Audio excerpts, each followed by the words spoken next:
up, Bree Hive? Welcome, cousins. Y'all know we family at this point. Happy Monday, and it's time for another spicy show on Truth Talks. Y'all, this is a show where we keep it all the way real, and you know we always bring in the heat. So make sure you run over to Fox Soul right now to tune in, or watch us on YouTube. Matter of fact, open up another tab and go to Fox Soul on YouTube so you can watch us live at 8 p.m. Okay? Listen, this episode is about to be lit. We are talking all things about Megan Thee Stallion's new documentary and about mental health. So y'all want to go ahead and head over, okay? Just in case you didn't know, we about to go live in 5, 4, 3, 2, 1.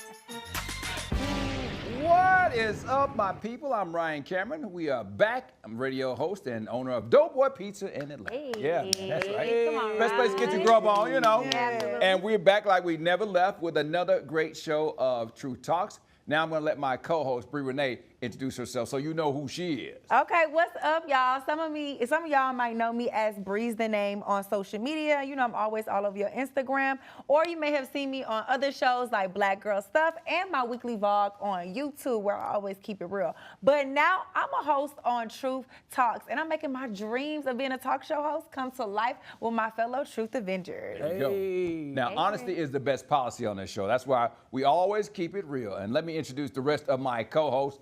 Some heavy hitters in the industry, of course, Dr. Cheyenne Bryant. Woo! Hey, what's up, y'all? Y'all already know the saying, I'm your favorite doc, Dr. Bryant. You might have seen me on Team on Family Reunion, on all of my viral videos, Cam, Nick Cannon, B. Simone, and now we got Breakfast Club, y'all. Go check it out, all right? So, yeah, but I am here with my True Talks family, and listen, viral and all the rest of the stuff I've done, this is my favorite place to be. And we're about to give y'all some gems tonight. So hang in there, leave some comments in the comments, let us know what you think, and welcome to Talks. Come on, Dr. Viral. And last but not least, we got Willie Moore Jr. and Belisha. Come on, family, listen. I'm Willie Moore Jr., the host of the Willie Moore Jr. Show. Of course, I'm also the host of the Love You More podcast. And I'm just excited to be here. Let me tell you something. It is all about truth. Right now, this world is in a very unique place, and you need to know real truth, and you made it to the right spot. Now, let me introduce you to a person that you may not necessarily know. Her name is Belisha the Bell, right? And so when you hear this bell, this is going to mean two things. Number one, it may mean that somebody hit a really good point, but sometimes our energy gets really, really high and we get a little combative. So she plays as a referee as well, all right? So make sure that you show some love to Belisha the Bell in the comments as well as myself. Welcome to Truth Talks. Yeah. All right, y'all, it's time to get into our trending topic. So, Willie, come on, man, set it up. Let's go. So singer and actress Hailey Bailey admits to overreacting on social media when she posted her disapproval of her ex-boyfriend, DDG, having her son, Halo, on Kai Cenat's live stream. Now, she posted and then deleted a message that read, "Hi, everyone. Just so you know, I am out of town and I don't approve of my baby being on a stream tonight. Wow. I wasn't told or notified, and I'm extremely upset to have my baby in front of millions of people. I am his mother and protector and saddened I wasn't notified, especially when I'm out of town." Yeah, Hailey was so upset that she actually deleted her ex account and then reactivated it about 24 hours after. Her son, baby Halo, appeared on the November 6th episode of Kai Cenat's Mafiathon 2 Twitch stream. And this is where he goes like viral and he live streams for 24 hours for an entire month. So Halo was there and present in that. And part of the video that featured Halo is on his YouTube channel still. Now, the thing about this is, I've seen this baby everywhere. I mean, if they brought that baby in here, I would know exactly what he looks like. So I don't understand how she gets so upset by the fact that he's on in front of millions, because we already saw, I mean, he was like one of the most popular memes there was, right? He was. He's so adorable. He Postpartum, was. that's all. You think that's what it is? You know, it's a little late. No, but mothers really. are really, really sensitive when they don't know. I think the best opportunity that we have as fathers to say, "Hey, babe, this is what I'm about to do." Over-communicate when That a is woman, true. Yeah, especially the 100%. first child. Now, when they have baby number 2, They don't care. hell, that baby ain't they worried about Willie, that baby. I think some of it can be Yeah. postpartum. That's a real thing, right? Yeah. But I also think that when you're co-parenting, to your point, everything needs to be clearly communicated. This is her first child, even if it was third. You got to tell a parent when you are going to have y'all's child on something that has to do with social media. Yes. That's a lot. But and I wanted to add too, I feel like that it's the difference between you are exposing this child to 11 million people at this one time. So I just want to be prepared because y'all know how them comments can be. Like people can get really nasty, they can be really rude. So it's like sometimes you got to mentally be prepared for that comeback. I always do that. Whenever I'm putting other people's babies on line, like my daughter, she just had her 6th birthday. Happy birthday, Paisley. And I was putting other children on. I was like, hey guys, before we even get started, are you guys okay with this going on social media? And all the parents were okay. And I will respect the person who's gonna let me know that's gonna touch millions And of I people. always advocate with my parents, you know, in session. I always say, listen, you got to make sure you have the other parent's authority to do anything because this is co-parenting. It's two of you involved and you both have equally say over this child. And you got to give the other parent the first right of refusal. You know what I'm saying? Before you go posting something, because obviously he knew he was going to Casa Knot. He knew he was taking that baby, and he was like, you know what? Nah, I ain't gonna send this text. I don't want to hear And that. don't y'all kind of feel like it was a little clout chasey? I feel like DDG career has been real rocky, and like we only really care about him now because of his baby and his baby mama. So I feel like, oh, I'm going on one of the biggest streamers platform, and I want to seem even cooler and more relevant. So of course I'm gonna bring my token child. But I think to Ryan's point, I think he didn't text and ask for authority because he knew she would have said no. So to me, in that case, that was already not respecting her as a co-parent, as a mother. Well, the next day she came back to her senses and she kind of apologized and said, maybe I overreacted. And, you know, again, I mean, she's going through a lot of stuff. Yeah.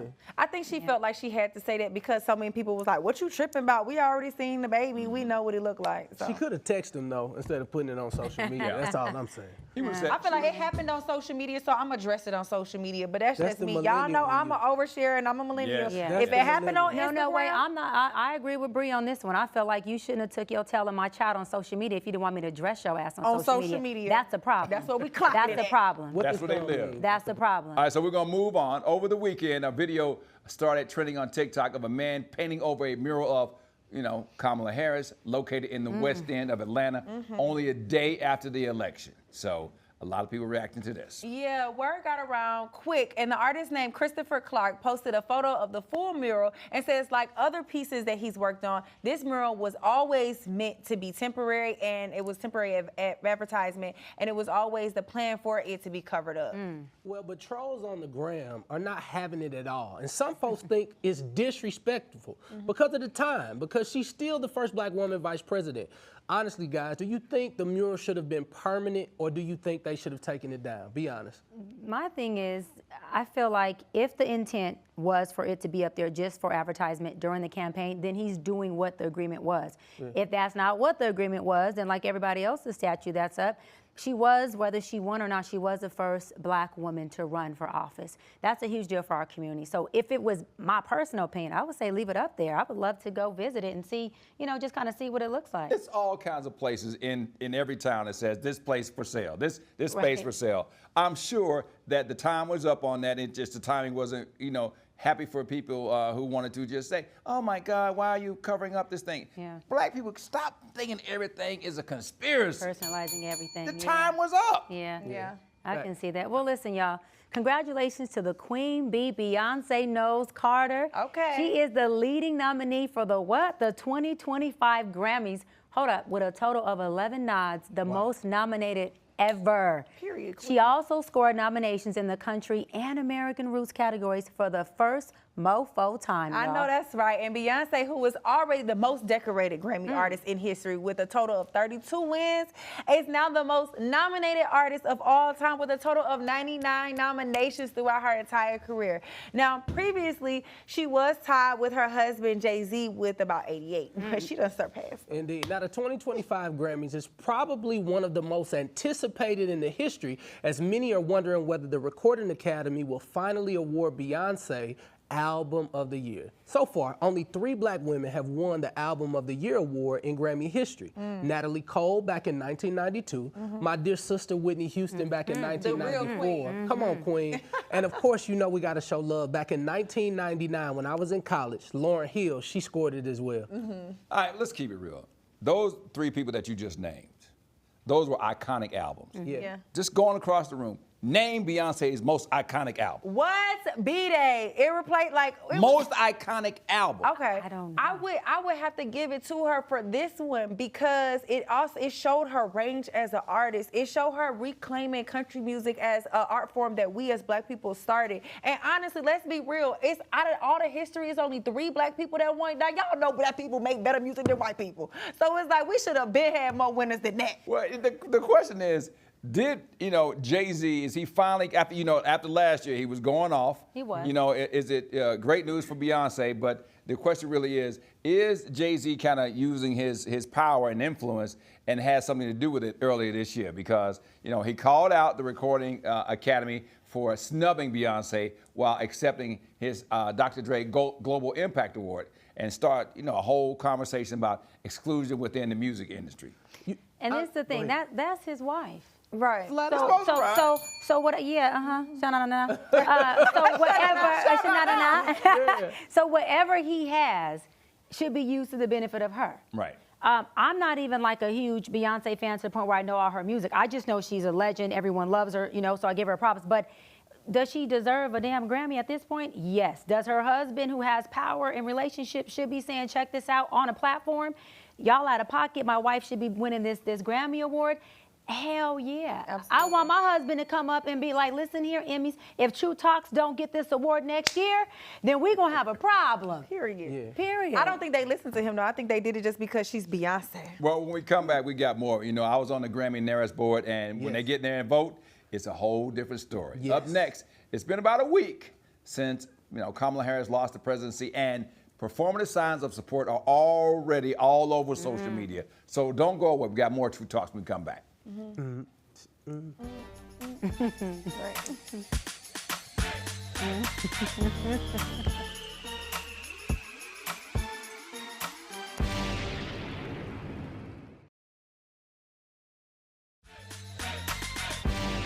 welcome back to True Talks, where we keep it real about the political conversations that are activating our community. And these blue bracelets, pink pea hats, and performative activism can take a knee. Listen to this free advice Joy Reid is giving Progressive. So take a look. Hey, I just want to give some free advice to the white progressives, particularly white progressive women who may be thinking about marching against the Trump victory, maybe putting back on the P-word hats and doing that thing. I would just say probably don't send any of those invites to any black women you know. I'm just going to tell you right now, they're not coming. I'm pretty sure black women have resigned from the Save America Coalition, Save Democracy Coalition, and definitely the Save the Democratic Party Coalition. Ooh, Wow. I hear you on that. Now, what are these blue bracelets really about? White women who voted for VP Harris say they're feeling betrayed by 53% of their white female peers. Here's a take on how black women feel about it. Take a look. White women, please do me a favor. I hear you guys are making blue bracelets. What's the blue bracelet for? What is that going to do? Yeah, it started off as Please a low. stop. I don't care about your blue bracelets. I don't. Please stop getting down into my comment section saying you're sorry. I don't care. I heard that. It started off as a low-key way of them showing support for Kamala, and now they feel betrayed, so it's become a whole entire social media movement. How do y'all feel about their betrayal? Hold on. How do you give feel? Hold that on, let much me get credit. clear. I Let wouldn't me give get clear on this. The white women are feeling betrayed By other white women. by other white women. Yes. Because of what? Because Because the they white didn't vote. the white Show women up like didn't they said. vote for Kamala. Remember they had the whole thing about, white women for Kamala, and they had the whole, Zoom call, and they all gave the Okay, money. let me say this. I know, Ryan, you said earlier, black people always complaining about stuff. Let me tell you something about these white women. You mad because another white woman didn't vote for who you wanted her to vote for? Girl, take a seat. That's that complaining. That's that Karen shit. That's that white privilege. A woman There it is. could vote for whoever she wants to vote for. I don't care what color she is. Even if a black woman didn't want to vote for Kamala, that is her her will to do so. That's wild to me. Yeah. I just think that's out of now that is going too far fetched. And sometimes I do feel like you said, Ryan, it's very performative.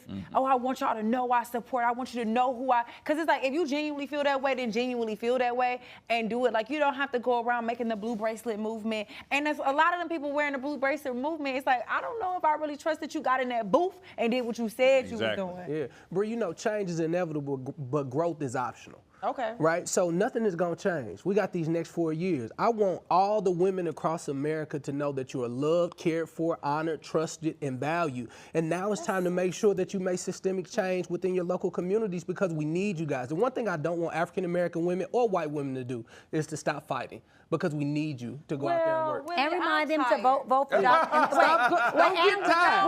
remind them to vote for Dr. Brian Willie in 4 years. Remind them that, Willie, to vote for Dr. Brian in 4 years. I don't care if they white or pink. You serious about this? But Willie, I'm tired, and let me tell you, as a black woman and a millennial black woman, I done marched for every police brutality victim. I done did it all, and what has it got us? We done voted for white woman to be a president, Hillary, and we done voted for a black woman to be a president. Like, I'm tired as a black woman. And they say you're never supposed to ask a woman how old she is. I'm in my 30s. So you're in your 30s. I done voted for a black president. That was my first time voting. It's an old Negro spirit to say, I'm not tired yet. I don't need you to get tired at 30. I'm tired. Come on, somebody. And it's okay, black women, to be tired. I think that we always have to carry every movement on our back, and nobody else is carrying that brunt of the work. I'm tired, not putting it down. Yeah, and I think that white women, if you're going to vote for us, vote for us. We don't need you to wear a blue bracelet. We don't need you to chastise your other friends. If you're going to vote, just vote. It don't have to be something you do on a platform and that you let everybody know you did. Thanks for the support. Yeah. But it don't need to be blasted everywhere. Do what you want to do. They went in that booth and they did exactly what their husbands did. Exactly. That sounds good. And they were out there marching and doing everything else and going to all the rallies and put the sign in the yard, but they still went there and voted what they thought it was. And the results proved it. Yeah. You know, Dr. Bryant, I got to ask you this. Like, what do you think now with all these marches with women and all the things that they've done? Like, what are your thought processes on what women should do? It should do in the sense of supporting other women or a campaign. Just supporting and understanding where we are. What do you think we are as a nation? I think women need to mobilize together. And I think it shouldn't be a race thing. It should be just women in general mobilizing together. I think women should also have monthly Zoom meetings like they did. White women for Kamala, black women for Kamala. I think it shouldn't just be because you got a black woman running for president. I think we should be on these women for women monthly meetings. And it shouldn't just be about catapulting women. It should be how to catapult, like Ryan was saying, your husbands, your children, your kids. How do we mobilize together use our influence to shift and change everyone? As a woman who's single, I can think about me and my mom and my siblings. But as a woman who becomes married at some point, I'm sorry, I don't want to be in a meeting without thinking and representing my husband because he is a part of me or my children. So I don't want to be a part of no movement that doesn't include my husband or my kids. I love it. And that's important to me. Talk your talk. Well, listening to what people are saying all over the internet, I think we all need a time out. I think black women are saying what they are saying because they are trying to protect their peace. And again, like I said, don't ask us to come save this country and mobilize right now. We need a mental health month, break, year, maybe even the whole next 4 years, we could take a mental break. We deserve it. Well, one thing that people are saying is like, you know, now that the campaigning is over, now you have to govern. So if you lost the election, now you got a chance to watch and see if these people are going to do all the things that they promised that they were going to do. And so I was reading somewhere, they was like, you can't get too high when you win, and you can't get too low when you lose. So at this point, you kind of watch and see what happens, but don't get too caught up. I've been talking to so many women who was like, they call me, what's wrong? I'm still this election. I'm like, I know, I promise you, this election. That's serious. Oh no, oh Lord, I can't even cook. But Ryan, those kids are hungry. But Ryan, they don't want beanie weenies. They want you to cook. But Ryan, that's because there is a sense of betrayal that black women are feeling overall. Yeah. You know, with the whole Kamala running for office and things not panning out the way they wanted to, and then I'm going to go like I've been saying the whole time, Kamala not showing up. I know she conceded the next day, but not showing up that night. There's a lot of black women who have been in my DMs after I made that comment on Breakfast Club about her not showing up, saying, Doc, I'm happy you said it, because a lot of us didn't want to say it because of the backlash that comes from having an open opinion on freaking social media, right? Yeah. And so it's like, for a lot of black women, they're feeling betrayed. There's a lot of doubt and disempowerment that's coming from it. So I would like to offer that Kamala does not just stop here. Like, I feel like she should still be a part of her leadership in mobilizing or having conversations or putting on social media posts that say, look, black women or women in general, just because I lost, we haven't lost, right? There's many other things. Give them a call of action of what they can do, to Willie's point, to continue this movement. She shouldn't have made it a moment. She should have made it a movement for women. That's good. Joe Biden should have left at the midterms Facts. because he got confident. He told us he's going to make one term and then he's going to do a transition. And then he got in there and forgot all about that. So, That's having that woman dementia. try to win a whole election in 107 days was really, that was really the betrayal that we need to be talking about. So, and speaking of betrayal and mental health, we have more great show for you when you come back. All right, up next, we take a look at the new Megan Thee Stallion documentary. So keep it right here, because you don't want to miss our discussion. You know how we get down. Oh, we ain't talking about Megan Thee Stallion, her knees, honey. You got them You knees. got them knees. Tell me. And you're going to drop one S-bomb. That's all. It ain't real. Got me shot.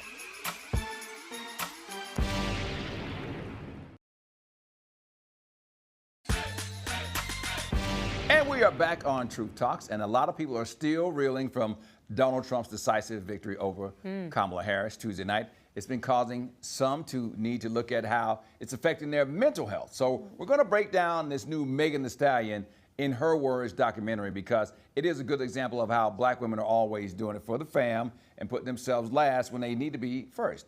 And I just wanted to say this may be triggering for some of our viewers, all right? So here's a clip.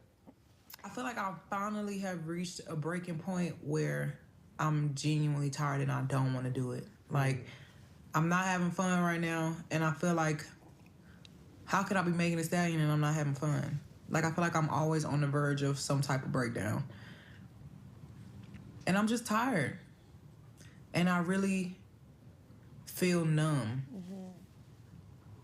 And I know a lot of the that happens to me just seems like this can't be true.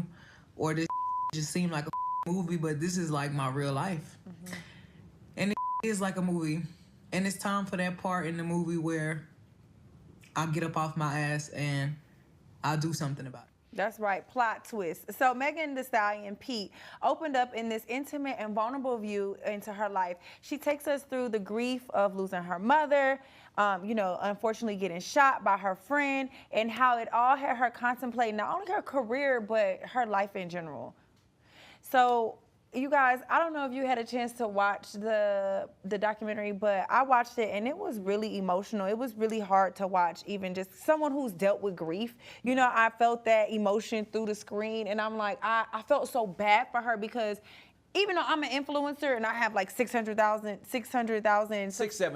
Okay. But to me, that's a lot of people. It is a lot of people. But for her to have millions of people and millions of eyeballs on her during these times of grief, and then going through something like being shot, and then her talking about how she thought she was doing the right thing by protecting him at first and saying, it was right after George Floyd. So I didn't want to tell the police that this black man shot me. It was like, as a black woman, you almost damned if you do, damned if you don't, because it was like she was trying to protect her friend at the moment, but the doctor is the one who called it out and said, no, baby, those are bullet fragments in your foot. And so she had to be honest at that point. And then how she was villainized afterwards, she said she felt so alienated, like there was no one on the planet that really liked her or would stand up for her. It was really hard to watch. I mean, you see that a lot with celebrities. They always say, be careful what you wish for. I think the best example is LeBron James, the people that he was with from high school all the way to now. And a lot of times, once you get the fame and the notoriety, you get the money and everything else, but your circle gets smaller and smaller and smaller. And sometimes you got to let some people go. They can't grow with you at the same rate. And then a lot of times you just find yourself isolated. I mean, she had a label problem. She was,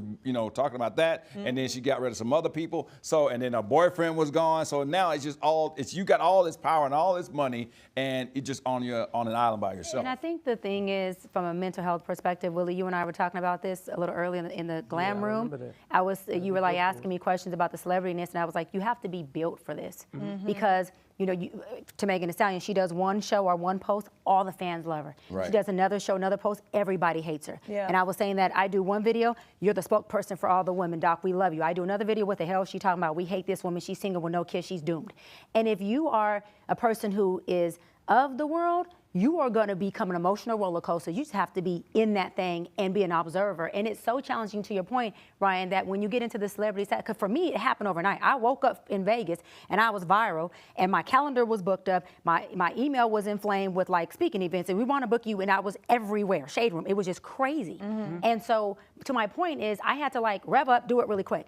And in that moment, within a week, I fired 2 people, cut off 2 or 3 friends, to your point.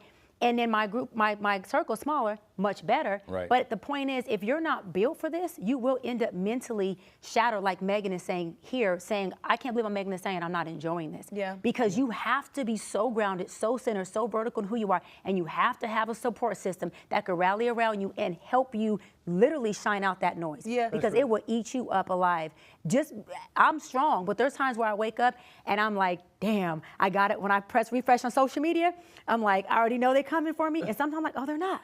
And some mornings I'm like, woo, it's a tough one. You know, Dr. B, I always tell people the motive is always the most important. Come on. Like whatever your motive is, because if your motive is I'm gonna get this money and I'm gonna have fame, that's not gonna last long. Right. But the motive always has to have something to do with other people. So doing this show, we actually want to serve you guys and make sure that you get truth. When it's the radio, I want to make sure that young people can get what they need and not feel like religion is something that they can't do. So when your motive is pure, whatever backlash comes with it, it is what it is. It is And what it so you is. want to so I challenge anybody who's going through anxiety and it feels boring. If I can be very honest with you, Megan Thee Stallion, life, when you have a real pure motive, it really gets boring. It's a lot of day in and day out. But here's the thing, if you only focus on the immediate, you're totally gonna miss the ultimate. Yeah. Right? So I don't want you to focus on the immediate and think boring it's not gonna be exciting. Consistency is key. The bigger part, though, y'all, is the nucleus of her why was her mom. And losing yes, she her died, mom, you know, because her mom was a rapper. So she grew up looking at her mom, wanting to be a rapper because of her mom was so. And then once she started to rap, like she mentioned, and I didn't ask someone who's been a fan of her since day one when she was posting in college,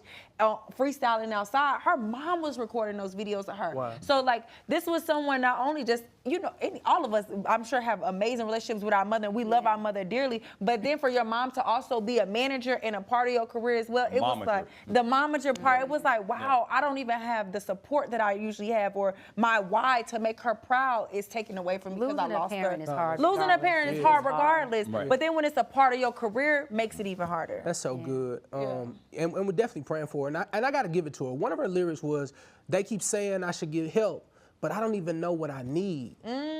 How crazy is that? She's not the only black woman in that position to say, listen, I know, like, they're telling me I need to get help, but there's a part of her that says, listen, I don't even know what I need. But you know why I love that so much? It's because when my clients are in session, you'll be surprised at more of them who say, Doc, I don't know. I said, what do you want to work on this session? I don't know. Especially the very first session. It's like, okay, I'm here. Let's go. What do you want to work? I don't know. Well, what is your purpose? I don't know. Do you want to stay in this marriage? I don't know. Right. Do you want to work on? I don't know. And then they feel embarrassed about it, and I reassure them, good. That's the best thing you said in this session. Right. Is that you don't know.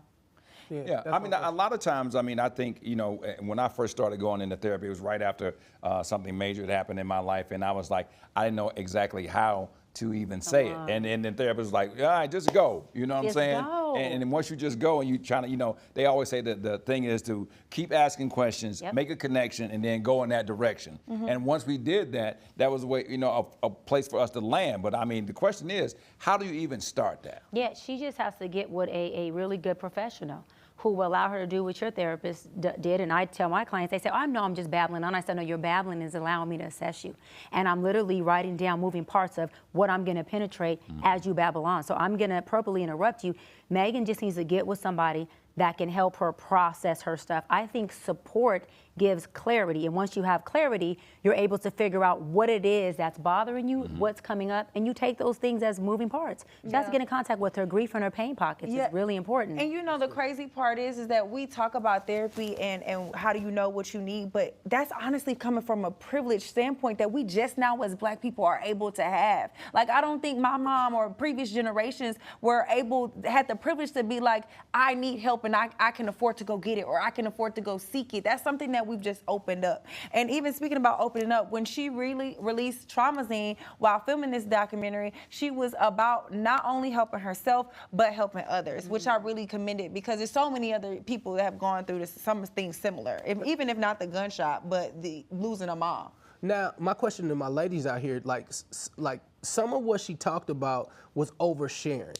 What a lot of people said, when she went into feeling suicidal at times after her mother's death and with the pressures of her life, or do you think Black women need to see someone like her who's on this public stage being so vulnerable so they can be empowered to seek help as well? Do they actually need it? Y'all know I'm always here for oversharing, because it's somebody out there, Paul.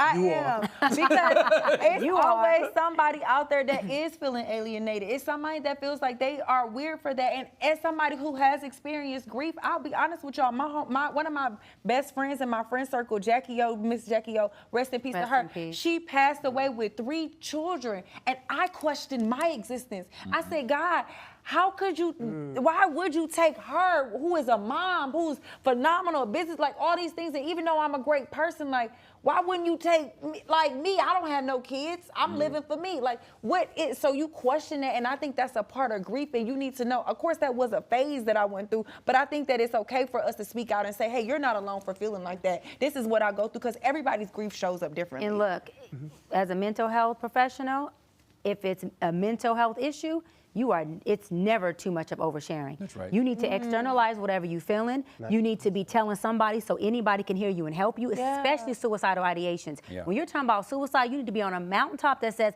I am going to kill myself. Because anybody within that mountain range could hear you, and that could be your one savior. So I do not advise anybody who has any depression, anxiety, disorder, suicide ideations to ever keep it to yourself.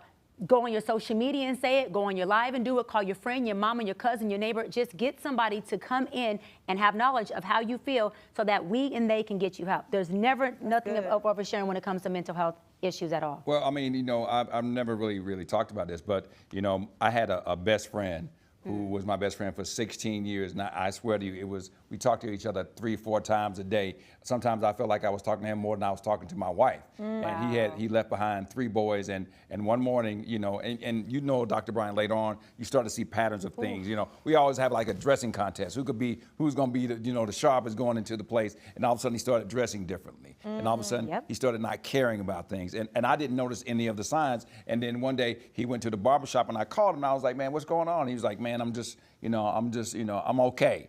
And I didn't ask the follow-up question. Okay. I didn't ask him what was going on. You good, bro? And he actually took his life and left behind 3 boys. And I never have been able to fill that void. I felt like I took our friendship for granted because he was a person, unlike a Megan Thee Stallion, unlike a Donald Trump, where you don't have somebody who can tell you, hey, man, you know you're messing up, right? You know you're about to do something crazy. Where if you don't have a counsel or a conscience, I really missed that in him. And I tried to replace it and find other friends, but it was one of those things where it can never be replaced. And I really miss him. And each and every day when I think about him and his sons and his ex-wife, because it's also the burden that you put on somebody. If you have your soulmate and then they take their life, you don't just go back out there and start dating. You know, you're a widow now. I know 3 black widows that have been trying to write their lives, and they're like, man, I had my partner, and now he's gone forever. So, yeah, you know, I always tell people, you know, it's a permanent solution to a temporary problem. Yeah, and I'm sorry to hear that, Ryan, but I want to say to mental health professionals, too,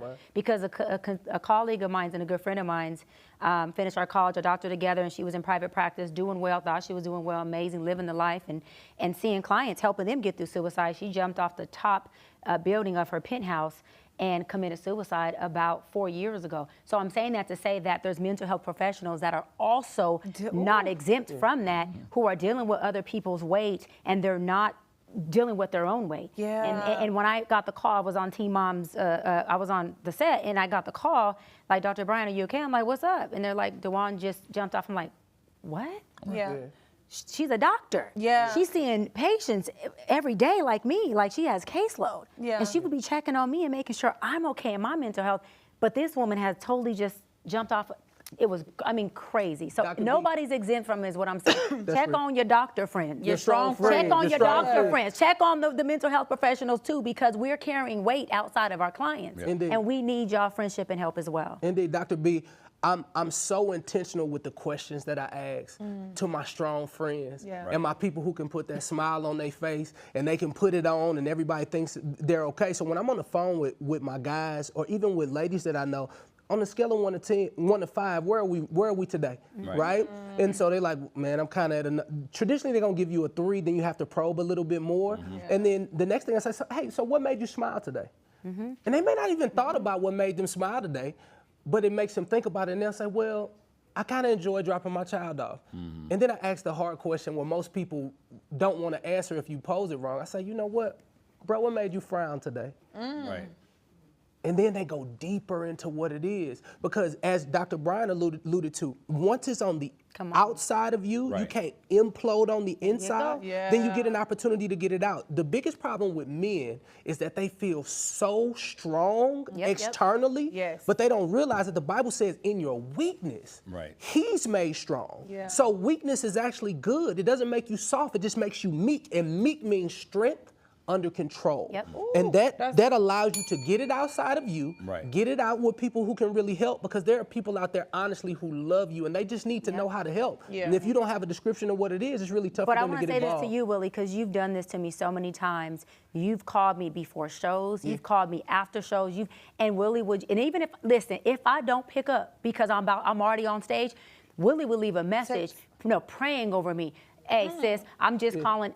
I'm praying. When I do pick up, he's like, let me just pray for you real quick. You got your show. I know you out there doing Breakfast Club. I know you've been traveling. I know things are heavy. Let me just pray for you. How many times have I been like, Willie, I love you for this. Yeah, no Thank doubt. you. Like, I needed this before I go out. Because everybody they'll see you, and they don't realize the internal voices. Yeah. Because I understand that the enemy, like when you pour out, you are now depleted. And this is when the attack goes on. For years when I traveled doing ministry, I would have somebody stay in the room with me. Come on. Now we in the Ritz-Carlton, we're doing all this good stuff, and my booker would say, well, this community, they may think things. I was like, no, I understand that when I get off that stage, I am more vulnerable for the attack. I could end up on this computer on porn. I could end up, doing things that I don't want to, inviting somebody back over. So I'm gonna hold myself accountable when my brain goes numb. Yeah, that's right? good. And so when I see a person like Dr. Brian or Ryan Cameron and even Bree, like I'm gonna send them prayers up because I know everybody's cheering, but the enemy's working. And I wanna make sure that his attack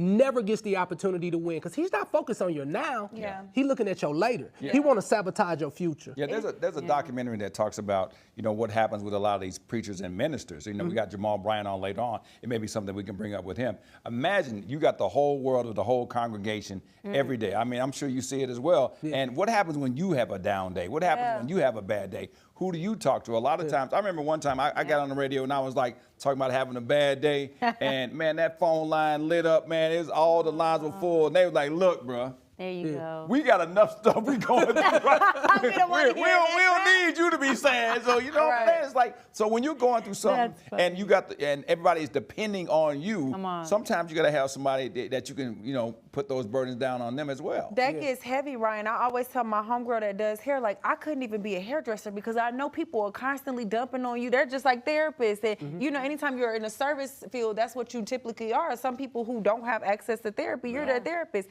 But like you said, oftentimes when we're going through these things, even service providers or therapists, no one really knows what they need until they've gone through that. Right. So it's good that people like you will show up and be like, you know what, if I felt it in my spirit to call you and pray for you. But I Bree, thought about love you and I what wanted you to said, check on because you. key thing you said is nobody knows what you need. I told my client today who has all this stuff going on, I said, I want to help you distribute the weight. Can I help you? She said yes.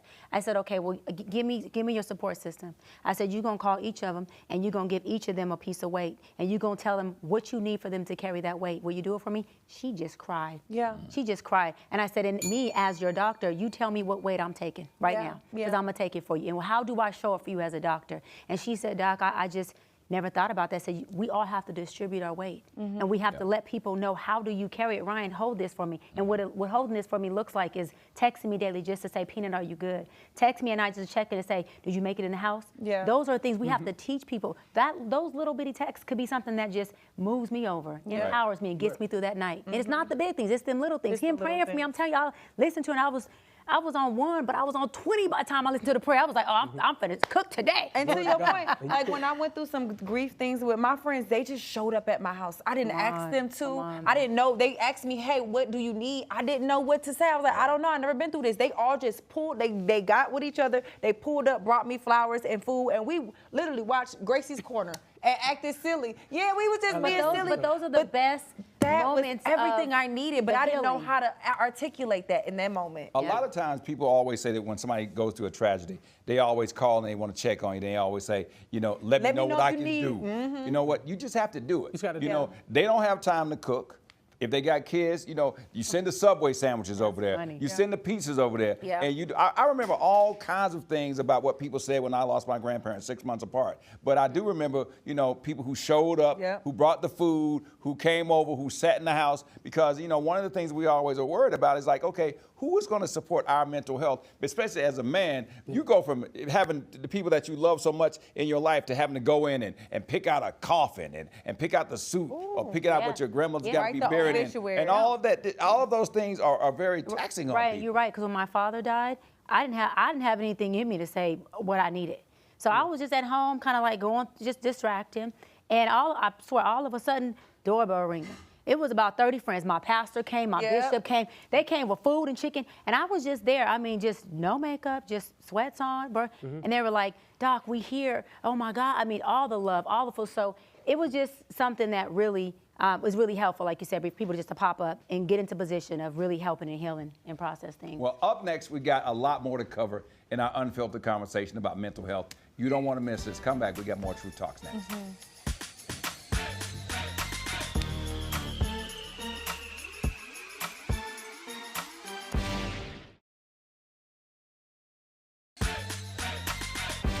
Welcome back to Truth Talks. We're back talking about Black women and their mental health. Now, Dr. Brian and Bree, how have you two dealt with the backlash of being influencers in the public light? And do you think it holds true that Black women have to be 3 times as good as everyone else? Bree, you go first. Just give me some time to have an opinion. Go on, sis. I'm gonna keep it short and sweet. I definitely think that that's just the pressure of being a Black woman in America. We do have to be 3 times as good just to be half as qualified in other people's eyes. And it is hard as an influencer, but like you said, I don't live for the applause, so I don't die by the applause. Yeah, my thing, I haven't felt like I had to be 3 times as good. I just show up and be me.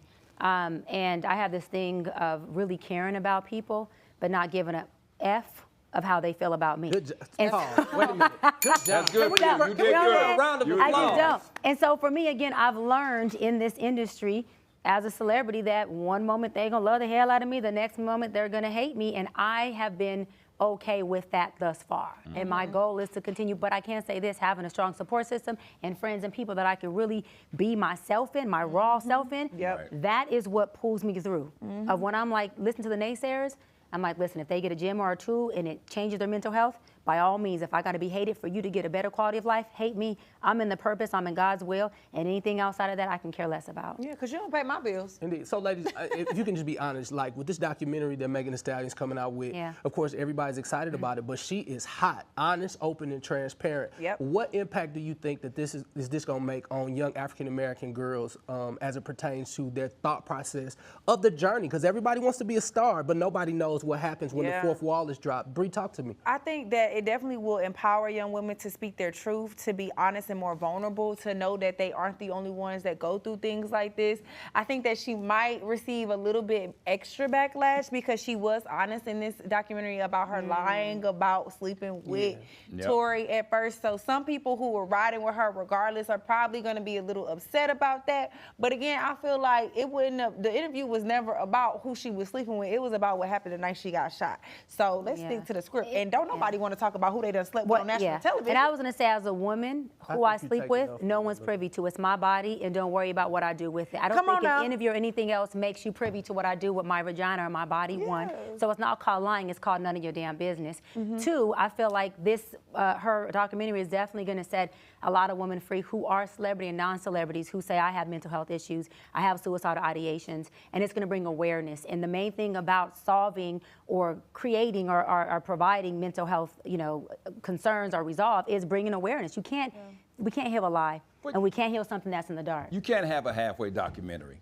Is it halfway? I don't know. Yes, I like that. Wait, is it halfway? I don't know. No, you cannot have a halfway You gotta give documentary. it all. You cannot offer. When I do an interview, it's always like this: it's a beach ball. That's hey, how's the family? Then it's a softball, and then you do something, and then it's a BB, and that's when you throw that sinker in there. You cannot say everything's open and honest, and then don't tell the whole truth. Oh, you're saying that well, in the documentary, she told the whole truth. But what I'm saying is that the backlash comes from, if you lied about Tory and you lied to Gayle King, that's all part of the documentary. If I did an interview with you and you asked me, did I sleep with somebody, I'm saying no.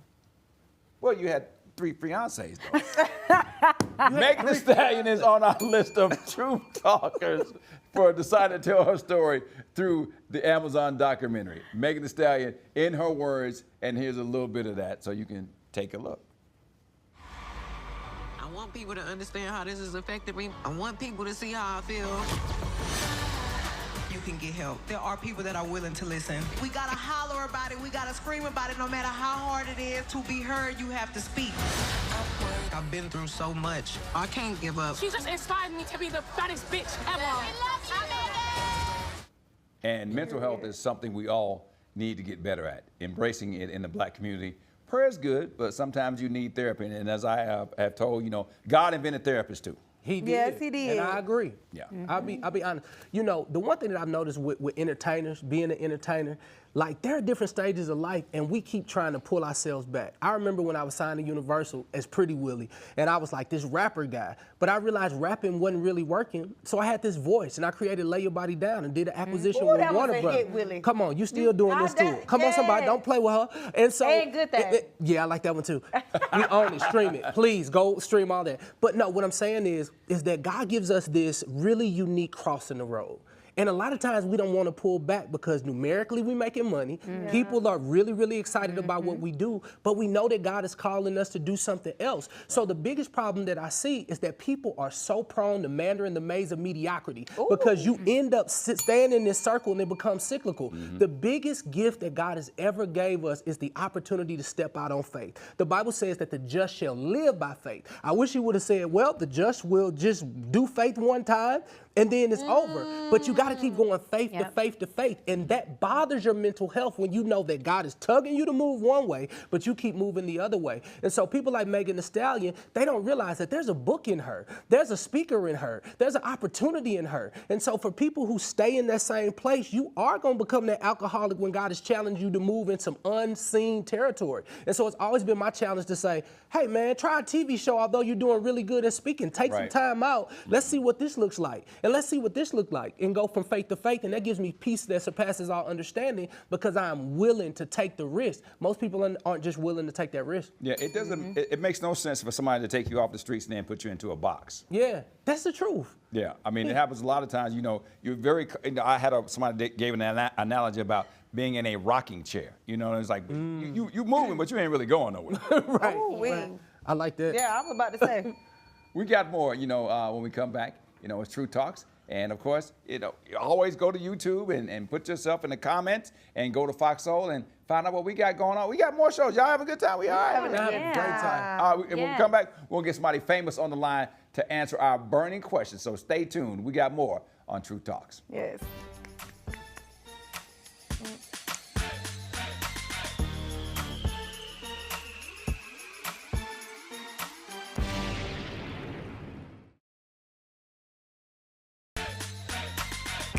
And welcome back to True Talks. Now it's the moment you've all been waiting for. Tonight, we're switching it up and we're calling one of our friends to see how they feel about something that we discussed on the show, and we're making them famous. Tonight, Bree is up. Hey. Oh my God, you guys. Bree, who you calling? I am going to call. Let me see if he answered. Do I think this would be perfect Bree, you person can call me. to talk to?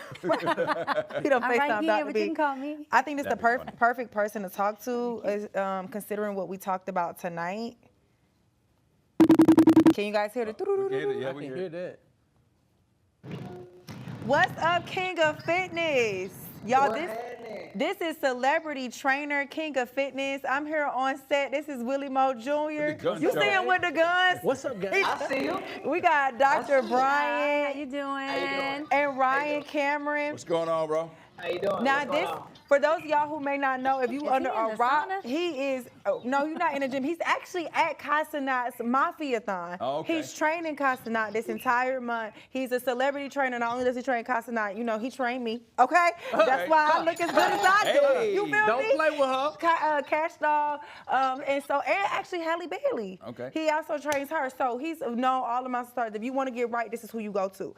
Now, tonight we've been talking about actually Casanat and Halle, but we've also been talking about mental health. And you, not only what I love about training with you is you don't just get our bodies right, you get our mind right. Because he trains mostly women. Okay. It is some men that go there, but it's mostly women, and he's really, you kind of a pastor in Why your own he right. be sweet talking to you? That's No, what he you don't mind, sweet right? talk us at all. It's nothing sweet about the way this man Okay, talks. good. But he definitely gets into our mind, right?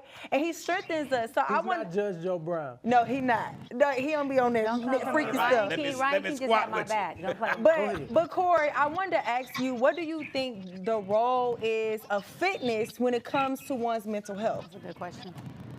I pretty much think of what's going on. I'm Corey Phillips, also known as the King of Fitness, you know what I'm saying? Pretty much I think the role in fitness and mental health, I think it's like top tier. I think how you feel about yourself kind of piggybacks on like how you look. So I think if you don't feel like you look amazing, or you don't feel like you look good, if you don't feel like you in the best shape, I think that kind of makes you a little bit more depressed, or makes you a little bit more sad, or makes you a little bit more like, you know, just not ready for the blessings that God got for you, you know what I'm saying? So I definitely think it's like a 1-in-1. I think the better you look, the better the outcome of your life gonna be. And I think that literally the worse you feel about yourself, I think the worse outcome you're gonna have for your life. So And I think it goes together. you always tell us, like, if you can't be disciplined for this part of your life, then it's gonna trickle over in other parts of your life. And you be like, if you can't, one thing I learned from you two in the gym is like, we're in a group class, so it's so many black women, we're yelling at each other, we're motivating each other, and some women sometimes be like, I can't think under pressure. And Corey be like, if you can't think under pressure in here, you sure can't think under pressure in real life. So it's like those gyms that I feel like has made us all mentally stronger through fitness. That's definitely your ministry. Facts, and I think that's why you got the role you got right now. I think when you start taking your health more serious, and when you start taking your body more serious, I think things in your life start happening faster and faster and faster. And I think that you can kind of see it when you post your pictures, when you talking, when you doing your thing. You can see the confidence coming off you because of how you feel about how you look. You know what I'm saying? So that's what it is. Well, thank you, Corey. Make sure y'all follow him at I Am the King of Fitness. And I think that's all we got for tonight. Good night, Corey. Thanks, champ. Thank you. Thank you. Whew. All right, that's all we have for tonight. See y'all tomorrow for more talk on True Talks. Have a good night. Good go night. to YouTube, go to Foxhole, and give us your comments. Good night. Good night, y'all.